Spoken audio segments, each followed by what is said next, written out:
Good evening, everyone. My name is Adam Lara, and I will be speaking to you about my paper titled The Terminator in a Business Suit for the Organization Behavior class taught by Dr. Cosme.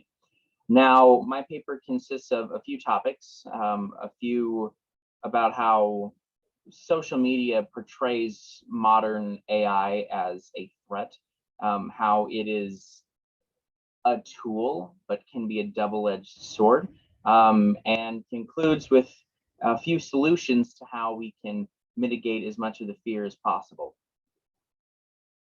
Now, modern society portrays AI as a learning and threatening process that can take away jobs, that could in the future kill people, like the Terminator.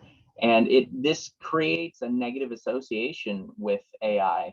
And so many people are very afraid of that idea. In the reboot of Charlie and the Chocolate Factory, in fact, Charlie's father is made obsolete by an artificial intelligence system.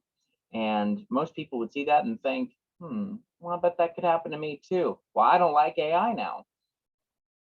This can be solved by explaining and programming everything to be within a certain set of parameters. As long as you keep these parameters within specific margins, people won't be made obsolete. That's the employer's choice. So as long as the employer has good intentions and wants to keep their people around, that is not an issue.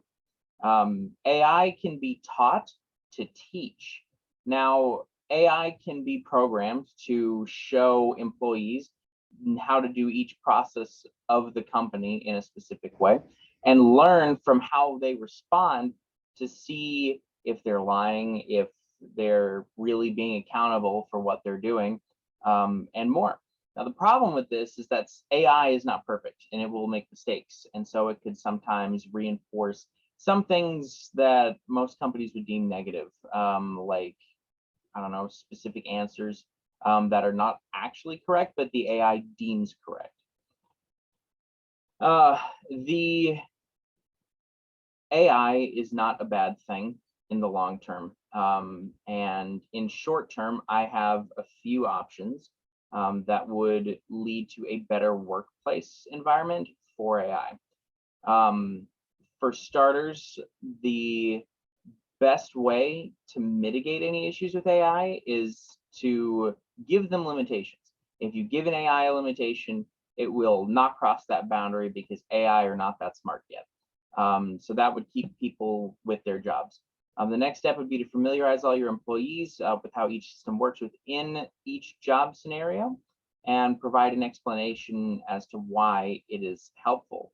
And then lastly, every company that implements AI needs to delve deeper into artificial intelligence and realize what would be best for the company.